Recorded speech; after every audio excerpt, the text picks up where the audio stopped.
네, 미국 증시 조정의 시작이냐 아니면은 이런 선에서 단기간에 끝날 것이냐 논란이 상당히 거센데요. 오늘 미국 증시 포함한 이 시황 점검해드린 후에 오늘 국내 증시의 외국인 자금 이탈과 관련해서 2부에서 좀 많은 시간 할애해서 여러분께 정보를 드리도록 하겠습니다. 자, 먼저 이 글로벌 증시 관련해서 우리 명민준 캐스터 그리고 권예림 캐스터와 이야기 나눠보겠습니다. 먼저 명민준 캐스터. 네. 자, S&P 500 지수가 200일 이동평균선 밑으로 내려갔다라는 상당히 놀라운 반응을 보이는 분들도 있는데요. 자, 이와 관련된 리포트들, 이런 변동세에서도 어떤 생존법이 있다고 하던데 관련 리포트까지 소개해 주시죠. 네, 그렇습니다. 먼저 이 뉴욕 증시 흐름부터 짚어드리도록 하겠습니다. 오늘 특별한 재료가 없었던 가운데 일주일의 첫 거래일을 또 하락세로 시작하는 모습을 보였습니다. 지수 확인하시죠. 다우존스가 1.3% 하락한 16,321포인트를 나타냈습니다. 기술주 중심의 나스닥도 1.4% 하락하면서 4,213포인트를 나타냈고요. 그리고 앞서 말씀드렸다시피 대형주 중심의 S&P 500이 오늘 1,900포인트 하회했습니다. 1,874포인트를 나타내면서 이제는 1,800대 후반에 그리고 중반까지 바라보면서 지금 오늘 장을 마치는 모습을 보였습니다. 자, 오늘 S&P 500 200일 이동평균선이 깨졌다고 말씀을 드렸는데요. 일중 그래프 함께 보시죠. 이 장 초반에 반짝 이 상승세로 출발을 했습니다. 저가 매수세가 유입이 되면서 1912포인트까지 올랐지만 이내 하락 반전했습니다. 장중에 호재성 재료가 있었습니다. 이 시카고 연준 총재 찰스 에반스 총재가 비둘기파적인 입장을 재확인했는데요. 경제가 정상적인 수준으로 돌아왔다고 판단해서 금리 인상 시기를 앞당기면 매우 불안정한 상황에 처할 수 있다라는 비둘기파적 기조가 또한 증시 상승을 이끌었습니다. 하지만 고점 부근까지는 가지 못하고 이내 또 하락폭을 넓혀가는 수준이었습니다. 제가 그래프를 확인하다가 깜짝 놀랐는데요. 마지막에 장 마지막 흐름이 안 좋았습니다. 30분 안에 20포인트까지 하락하면서 하락폭을 크게 급락하는 모습을 보였습니다. 앞서 말씀드렸다시피 기술적 지지선이었던 200일 이동평균선이 깨졌습니다. 1905포인트였는데요. 이런 부분까지 내주면서 더 불안감이 고조가 됐고 앞으로 추가적으로 더 하락할 가능성도 크다라는 분석이 나오고 있습니다. 하지만 긍정적인 전망도 있습니다. 이 시장의 기둥 역할을 하는 기업들의 실적, 이제 내일을 앞두고 발표가 되는데요. 내일 대형 금융기관인 시티은행, JP모건, 웰스파고 등의 실적 발표가 있습니다. 이런 부분들이 또한 선방한다면 증시가 상승 반등할 여력이 충분히 있다라는 분석까지 나오고 있는 상황입니다. 자, 앞서 기업들의 리포트 말씀드렸는데 오늘 월스트리트 저널계에서 이 마켓워치 리포트도 함께 확인해 보시죠. 글로벌 위기가 대두되는 모습입니다. 오늘 이 월스트리트 저널계 마켓워치 사설에서는 마이클 신시어가 칼럼을 썼는데요. 이 칼럼니스트이자 저자 그리고 투자자인 사람으로 좀 보수적인 사람으로 평가가 되고 있습니다. 글로벌 불안정성에 대해서 언급을 했습니다. 최근 세계 경제 흐름이 안 좋은데요. 간단하게 말씀을 드리면 유로존 쪽에서는 독일이 경제 지표가 안 좋고 프랑스는 신용등급 강등을 당했고요. 아시아 쪽에서는 중국도 내수 정책으로 전환을 했고 시위 문제도 또 겹쳤습니다. 일본 쪽은 엔저를 외쳤지만 수입 물가만 올라가고 가처분 소득은 또 수직 하강하면서 아베노믹스 실패 그림자까지 얘기가 나오고 있습니다. 하지만 미국 증시의 투자자들의 투자 심리 지금 최고치 수준이라고 하는데요. 투자 심리가 최고치고 그리고 글로벌 불안정성도 최고치이기 때문에 이런 두 부분이 상충하면서 변동성이 가장 크게 나타나고 있다라는 평가를 내렸습니다. 이로 인해서 랠리 매도세도 등장하고 있다고 평가를 내렸습니다. 증시가 조금 랠리를 보이는 듯 싶으면은 이 매도세가 바로 나와버려서 이 V자 반등이 불가능하다라고 평가를 했는데요. 최근 증시가 상승세를 보였을 때는 저가 매수세가 유입이 되면서 크게 V자 반등이 나왔지만 요즘은 이런 글로벌 불안정성으로 V자 반등이 없다라고 평가를 했습니다.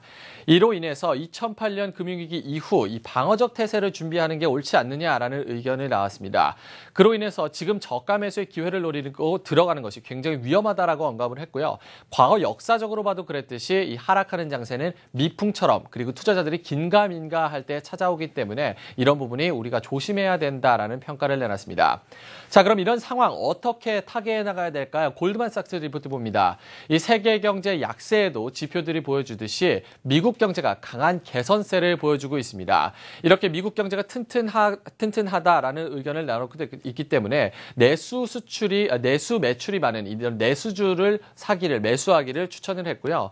또한 국제 유가 유가 최근 공급 과잉 우려로 약세 흐름을 보이고 있는데 6월 기점으로 20% 넘게 하락했습니다. 이로 인해서 에너지주가 앞으로 약세를 보일 것이고 반대로 소비재 같은 원가 절감으로 상승세를 보일 소비재, 화학, 항공주들은 수혜주로 꼽으면서 이런 부분이 내수주와 수혜주, 국제유가 약세의 수혜주 그리고 대형주까지 조금 집중하면은 이런 변동 장세에서 생존할 수 있지 않느냐라는 의견까지 내놓고 있는 상황입니다. 그렇군요. 이 조정장에서의 대응에 또 고심하는 모습을 보이고 있군요. 권예림 캐스터, 어떻습니까? 오늘 시장에서는 참가자들 어떤 반응들 보였는지, 어떤 뭐 반등에 대해서는 거의 생각을 안 하고 있는 것 같군요. 어떻습니까? 네, 내일 시장에 쏟아져 나올 이 기업들의 어닝 발표를 앞두고 뉴욕 증시는 요동치는 변동성에 3거래일째 하락했습니다. 이 다우는 앞서 말씀하신 것처럼 기술적 지지선 아래로 떨어져 200포인트 하락했는데요. CME 그룹에서는 S&P 500 지수의 최근 흐름에 대해 이 반등할 여력은 없어 보인다고 언급했습니다. 미국 현지에서 오늘장 어떻게 바라봤는지 시카고 선물거래소의 마켓 코멘터리 들어보겠습니다. 1865 looks to be the settlement area, and all the momentum's to the downside. The VIX is almost at that 25 handle, about 24.55 right now. A lot of traders believe with that VIX above 20 and you have S&P closing on the lows, there's no opportune time to buy or be a bull right now. As far as the equities are concerned in correlation to the 10-year, 10-year is hitting those 6-month lows. We got 2.28 in the 10-year. We haven't seen those lows actually since mid-2013. So a lot of individuals are going into the commodities right now. If I were a buyer in equities, I would definitely take something off the table right now. 네, 상품 시장, 이 상품 관련된 주식 보유하고 있다면 매도하지 않고 보유할 것이다. 이런 코멘트도 마지막에 달렸군요. 자, 바로 이 명미준 캐스터, 이 섹터별 특징주도 확인해 봐야 되겠습니다. 요즘 뭐 분위기 참 어수선한데 네, 그렇습니다. 국제 유가에다가 에볼라까지 참 신경을 써야 되는 상황이군요. 네. 그럼 업종별 흐름부터 먼저 한번 살펴보고 가시죠. 오늘 국제 유가가 또 하락했습니다. 이로 인해서 에너지주가 또 약세를 보였는데요. 에너지주가 오늘 3% 넘게 하락하는 모습이었고요. 그리고 글로벌 경기 둔화 우려에 자재주도 또한 계속해서 약세를 보이는 모습입니다. 2.5% 또 하락했고요. 뭐 특징주라고 하면 뭐 에볼라 관련주, 에볼라 이슈가 계속해서 나오면서 에볼라 관련주들이 40%에서 60%까지 치고 올라가는 모습을 뉴욕장에서 보실 수 있었습니다.